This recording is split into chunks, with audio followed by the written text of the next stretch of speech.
teach you a way to get up and down from the floor using Ruthy Alon's movement intelligence work. It's called a spiral, to sit to stand, and I'm going to show you first the version that would take you straight up and down from the floor, and then I'll show you some alternatives if that's too difficult for you right now that you can work your way into it. Okay? So we're going to start in a step position. Doesn't matter which step position you choose the one that feels for you somehow right to begin with.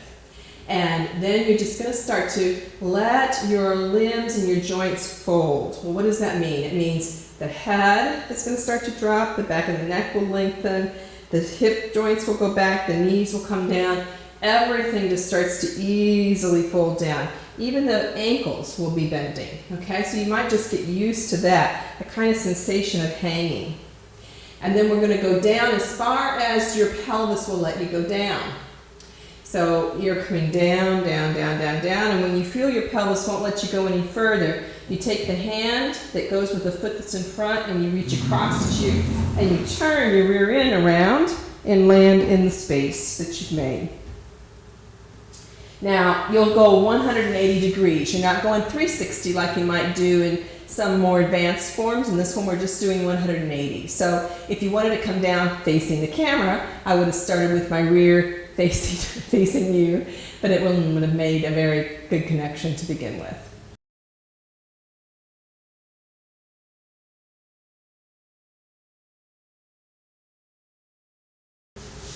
So the legs are loosely crossed. They don't have to be in tight. In fact, it's difficult if they're really tight for most people. They also don't have to have the knees going down to the ground. That's not important. But the outside foot needs to be able to be in a standing position. And you're going to lean on the hand behind you that is the same side as the knee that's turned out, that's laying out on the ground. The other hand, in my case the left, is going to be out to the side. I'm going to look at that hand and I'm going to swing that hand across me in some momentum. So this momentum is important, and I'm going to use my eyes to track that motion. This gets my whole body prepared to do the same motion. Now right now you see me stopping and starting, and that's what I suggest that you do to get used to it. You're going to look down between your hands, head down, and get used to that feeling that as you swing the hand around and you watch it, that your head is dropping down. You'll start to feel your weight shifting really dramatically onto the one thigh, and the other side of your rear end is starting to lift. And this is important because what's going to happen when we put it all together, you won't be doing this little piece that I'm showing you now, but I want to give it to you as a visual to help you, is when we put it all together, you'll be leaning and distributing your weight between two hands and this foot, this third point. This is going to allow you to begin to retract your rear end so that your knee comes back in space instead of leaning on it. And it's all going to go very fast. So if for you, you're worried about your ability to lean on your hands, the faster it goes, the less pressure you actually have on your hands. But you could also lean on a fist. So if that's difficult for you, you might find that leaning on a fist would work for you. So here we go, we'll put it together.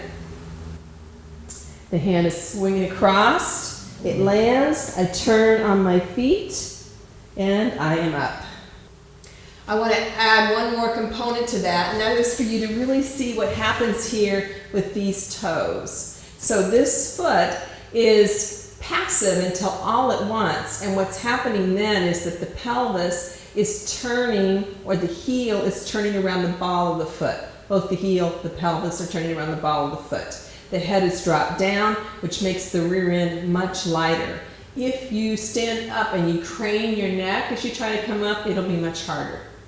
So again, standing foot, going to watch this hand as it comes across, and now my toes tuck under and I spin on them, and then I'm up.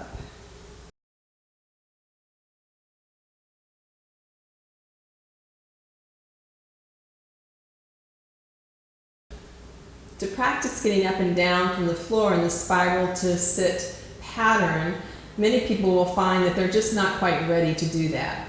First, I would suggest that if that's what you're practicing, you actually want to practice getting up before you practice going down in this new pattern. So you could get a chair, use a chair to get down onto the floor, or over here I just got down. You can sit down any way you want to sit down actually. And then from there, practice just the getting up. So the getting up is much simpler to learn than the going down. To get up, you're going to do something similar, but because it's at an elevated surface, you will not have near as much demand to turn around yourself yet. So you lean again on the hand beside you. You see I'm already ranging my feet and in a way that's similar to when we were on the floor. Because I'm going to go this way, I know I want this foot on the outside. The hand is out here, I'm looking at it, it swings around, it lands, and you saw my rear end come off in this circular pattern, and I start to turn on the balls of my feet. Now, at this point, I can just step out and over, and then come up. Going down, I want to be in a kind of diagonal relationship to the surface. The foot, and I'm going to be in a step position just like on the ground. The foot that is forward is also closest to the surface. And this confuses people because you don't have to turn as much when you're going down on a surface. I need to get myself down here. You don't have to turn as much when you go down on a surface. So it confuses people and they think they should turn that way, which is the easy way. So again, we're sinking everything down. The hand comes when the pelvis is done coming down, and then you turn and you're sitting. Really important, whether you're practicing from the floor or these surfaces, is that you don't take your butt back in space, you bring it down. The pelvis has to lower. The further you take your rear end away, which usually means people are actually bending their knees but not bending their pelvis, or they're taking their pelvis back and keeping their knees straight. The further away your rear end gets from the surface, then the further it has to fall. We want to get it close enough that it can glide in for a smooth landing. Ruthy Alon calls this landing like an airplane, or taking off like an airplane instead of a helicopter. Again, looking at the hand, and just see if you can just give yourself that opportunity to really use that momentum to take you around and swing on those foot, pivot on those feet. Coming down, what you want to avoid is this. So sure, this is a way to get the hand to the surface. Did you see where my rear end went? Away. So that's not getting me closer to sitting down. That's just getting me closer to being on my hands. That's not what I'm interested in. I'm interested in getting my rear end down onto that seat. So that means I have to not only take my butt back, but equal and opposite is that the knees are bending. The head is dropping. Head is dropping. If I do this, it's definitely harder. You can try it. You'll find it's more difficult. The same thing coming up. If I look up, it's more difficult. So letting the head drop as the pelvis drops is very important. Now, how would you do this at home? Well, what you would do is get off a couple of large sofa cushions, or look for the lowest surface you have in your house, any kind of bench or chair, or even a really wide folding stool. But then a couple of sofa pillows or a big stack of blankets will allow you to play at different heights. So you take this height, you lower it down to one pillow, you try it again.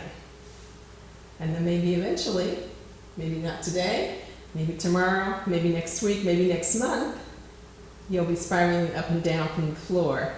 And saving your knees, getting yourself ready to go in any of the 6 cardinal directions so that it's easy for you to be mobile in the world. Enjoy.